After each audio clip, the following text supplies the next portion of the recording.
क्या हो अगर यीशु के बारे में जो आप जानते हैं वह पूरी सच्चाई न हो? क्या हो अगर एक ऐसी बाइबल मौजूद हो जिसमें यीशु का वर्णन इतना विस्तृत है कि वह आपकी सोच को पूरी तरह बदल दे? इथियोपिया की प्राचीन पहाड़ियों में छिपी एक बाइबल, 81 पुस्तकों वाली, सदियों से सुरक्षित, जिसमें ऐसे रहस्य दर्ज हैं जिन्हें दुनिया के ज्यादातर लोगों ने कभी पढ़ा ही नहीं। यहाँ यीशु का रूप सिर्फ एक शिक्षक या उद्धारकर्ता का नहीं, बल्कि कुछ और ही है, कुछ ऐसा जो स्वर्ग, समय और सृष्टि की सीमाओं को भी पार करता है। तो सवाल यह है, इन ग्रंथों में ऐसा क्या लिखा है जिसे बाकी दुनिया से अलग रखा गया? और अगर यह सच सामने आ गया तो क्या हमारी आस्था, इतिहास और समझ सब बदल जाएगी? अगर आप ऐसे ही रहस्यमयी और दिमाग हिला देने वाले खुलासे देखना चाहते हैं तो अभी चैनल को सब्सक्राइब करें, क्योंकि आगे जो आप देखने वाले हैं वह आपको सोचने पर मजबूर कर देगा। आपके पास बाइबल है, विभिन्न गॉस्पेल्स हैं और वो कहानियां भी जिन्हें लोग इतने अच्छे से जानते हैं कि कई बार उन्हें सबटाइटल पढ़ने की भी जरूरत नहीं पड़ती। लेकिन इथियोपिया की धुंध से ढकी पहाड़ियों में प्राचीन मठ एक ऐसा रहस्य छुपाए बैठे हैं जिसे पश्चिमी दुनिया अब जाकर समझना शुरू कर रही है। जहां आधुनिक बाइबल को यूरोपीय परिषदों ने संपादित और सीमित किया, वहीं इथियोपियन ऑर्थोडॉक्स टेवाहेडो चर्च ने 81 पुस्तकों को सुरक्षित रखा। एक कच्चा, असंपादित और जीवंत आध्यात्मिक संग्रह।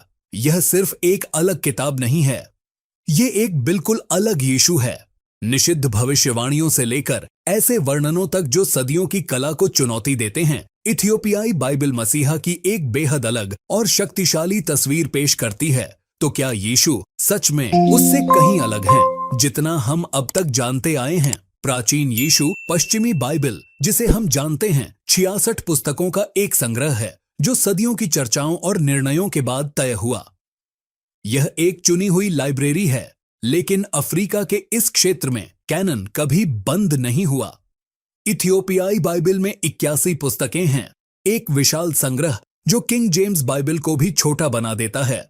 ये अतिरिक्त 15 पुस्तकें सिर्फ अतिरिक्त नहीं हैं, ये पूरी कहानी की रीढ़ हैं जो बाइबल की समझ को बदल देती हैं।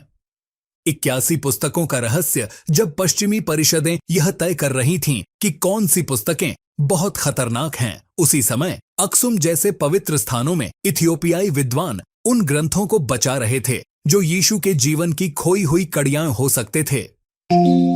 उन्होंने हनोक की पुस्तक को सुरक्षित रखा, उन्होंने जुबलीज की पुस्तक को संभाला और उन्होंने मोकाबियन ग्रंथों को भी बचाए रखा।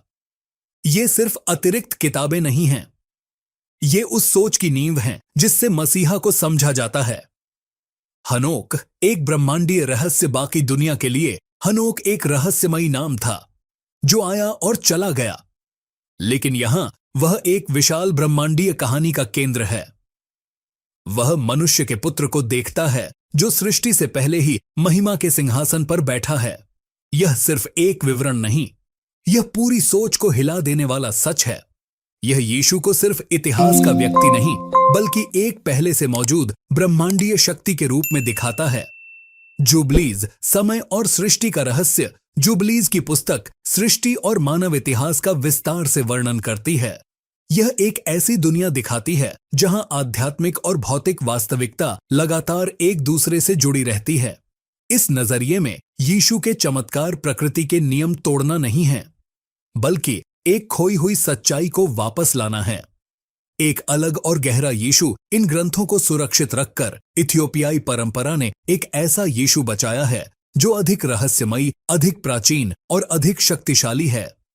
यहां मनुष्य का पुत्र सिर्फ एक नाम नहीं, बल्कि अपार शक्ति का प्रतीक है।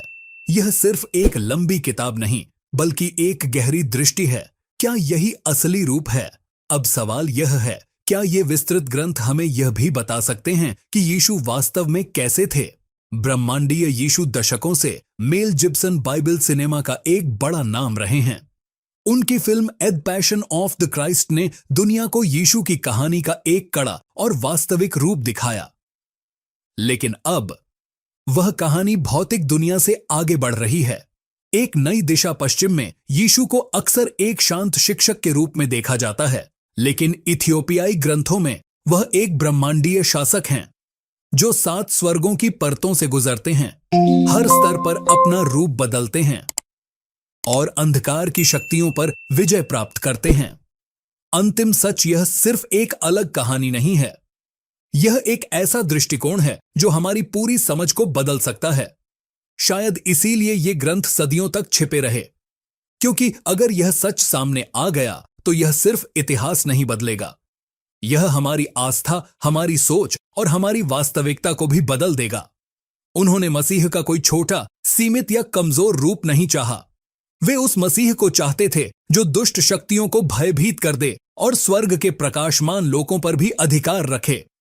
जब इथियोपियाई बाइबल की ओर देखा जाता है तो यहां एक ऐसा यीशु दिखाई देता है जो इतिहास का शिकार नहीं बल्कि पूरे अस्तित्व का स्वामी है। यहाँ विवरण केवल इस बात का नहीं है कि उन्होंने क्या कहा, बल्कि इस बात का है कि वे वास्तव में क्या हैं। एक ऐसी दिव्य सत्ता जिसकी उपस्थिति को अक्सर चकाचौंध कर देने वाली रोशनी और स्वर्गीय अग्नि के रूप में वर्णित किया गया है, न कि पुनर्जागरण काल की नरम और सौम्य छवियों की तरह। मेल गिब्सन दरअसल उस प्राचीन आदिम सत्य की खोज में है जिसे रोमन कानून या यूरोपीय दर्शन ने सीमित नहीं किया था। वह यहूदा का सिंह खोज रहे हैं और उन्हें वह वहीं मिला जहां इस आग को कभी बुझने नहीं दिया गया। इथियोपिया के प्राचीन मठों में भौतिक रूप का रहस्य अगर आध्यात्मिक स्तर पर यह विवरण इतना गहरा है तो सवाल उठता है, असल में यीशु का रूप कैसा था? पश्चिमी दुनिया की कल्पना में यीशु की छवि लगभग पुनर्जागरण कला से जुड़ी हुई है। हल्के रंग की त्वचा, लंबे बाल और एक शांत, सौम्य चेहरा।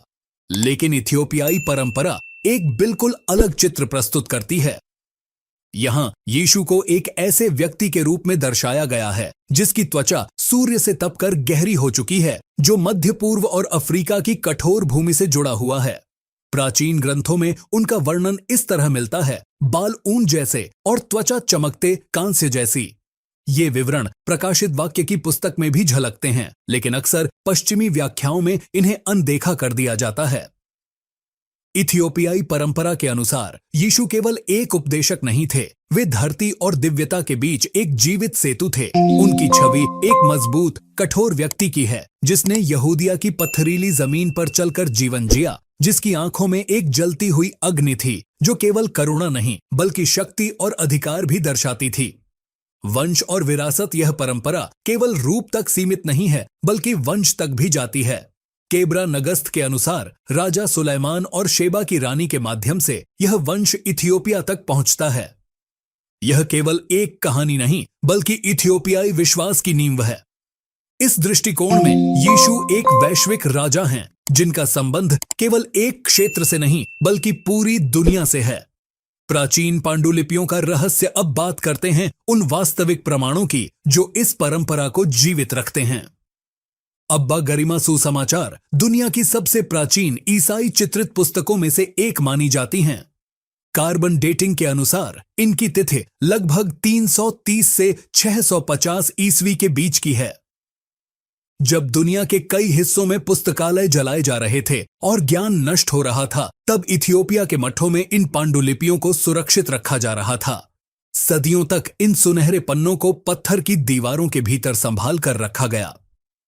इथियोपियाई बाइबल हमें एक ऐसा दृष्टिकोण देती है जो न केवल अलग है बल्कि गहराई में कहीं अधिक व्यापक भी है। यह हमें एक ऐसे यीशु से मिलवाती है जो केवल इतिहास का हिस्सा नहीं बल्कि समय, स्थान और ब्रह्मांड से परे एक शक्ति है। जब आप इन पांडुलिपियों को खोलते हैं तो आप केवल शब्द नहीं देख रहे होते, आप प्रारंभिक चर्च का एक हाई डेफिनेशन रूप देख रहे होते हैं। अब्बा गरिमा सुसमाचार की चित्रकला बाद के सदियों की फीकी और सीमित छवियां नहीं दिखाती। यहां रंग जीवित हैं, गहरा इंडिगो, पन्ना हरा और मिट्टी जैसा ओखर। इन चित्रों में यीशु अफ्रीकी वनस्पतियों और जीव जंतुओं से घिरे हुए दिखाई देते हैं जो एक बिल्कुल अलग सांस्कृतिक दृष्टि प्रस्तुत करते हैं। इन सुसमाचारों में जटिल स्थापत्य चित्र भी हैं, विशेष रूप से कैनन टेबल्स जिन्हें दुर्लभ पक्षियों और अनोखे फूलों के पैटर्न से सजाया गया है। ऐसे डिजाइन जो ग्रीक या लैटिन पांडुलिपियों में कहीं नहीं मिलते। यह दर्शाता है कि इथियोपिया में एक अत्यंत विकसित, शिक्षित और रचनात्मक सभ्यता थी जो मसीह के जीवन को अपने अनोखे दृष्टिकोण से समझ रही थी, जबकि पश्चिमी दुनिया अभी अपने शुरुआती चरण में थी। सिनेमा के लिए एक खजाना मेल गिब्सन जैसे फिल्म निर्माता के लिए, जो सूक्ष्म विवरणों पर काम करते हैं, लकड़ी की बनावट, कपड़े की बुनाई, हर छोटी चीज को जीवंत बनाते हैं। ये पांडुलिपियां एक विजुअल गोल्ड माइन हैं। ये केवल कहानी नहीं देती, बल्कि एक पूरा स्टोरी बोर्ड प्रदान करती हैं, एक ऐसी दुनिया का जो किसी साधारण धार्मिक पाठ से ज्यादा एक खोई हुई सभ्यता जैसी लगती है। असली चमत्कार क्या है? इन पांडुलिपियों का चमत्कार सिर्फ यह नहीं है कि स्याही आज भी सुरक्षित है, बल्कि यह है कि उनकी कहानी बदली नहीं गई। करीब 1500 वर्षों तक अलग थलग रहने के कारण ये ग्रंथ यूरोप के सुधार आंदोलनों और ज्ञानोदय काल की मानकीकरण प्रक्रिया से बच गए। इनमें यीशु की शिक्षाएं ज्यादा लयात्मक, ज्यादा काव्यात्मक और मध्य पूर्व तथा पूर्वी अफ्रीका की सेमेटिक परंपराओं से जुड़ी हुई लगती हैं। यहां विवरण केवल उनके वस्त्र या रंग तक सीमित नहीं है, बल्कि उनकी भाषा की शक्ति में भी है। यह एक ऐसा यीशु है जो एक प्राचीन राजा के अधिकार के साथ बोलता है, जैसे उसे लिखने वाले लोग खुद को उसके आध्यात्मिक राज्य का उत्तराधिकारी मानते हों। इथियोपिया ने क्या किया? इथियोपिया ने केवल ईसाई धर्म को अपनाया नहीं, बल्कि उसे संरक्षित और आकार दिया। उन्होंने यह तय करने के लिए रोम या कॉन्स्टेंटिनोपल की अनुमति का इंतजार नहीं किया कि क्या पवित्र है और क्या नहीं। उनकी परंपरा सीधे 4वीं सदी की दुनिया से जुड़ी हुई है, एक ऐसी दुनिया जो मध्यकालीन राजनीति से लगभग अछूती रही। इनोक, इस रहस्य की छोटी, अगर इथियोपियाई बाइबल एक विशाल पर्वत है, तो इनोक की पुस्तक उसकी सबसे ऊंची, बिजली से झुलसी हुई चोटी है।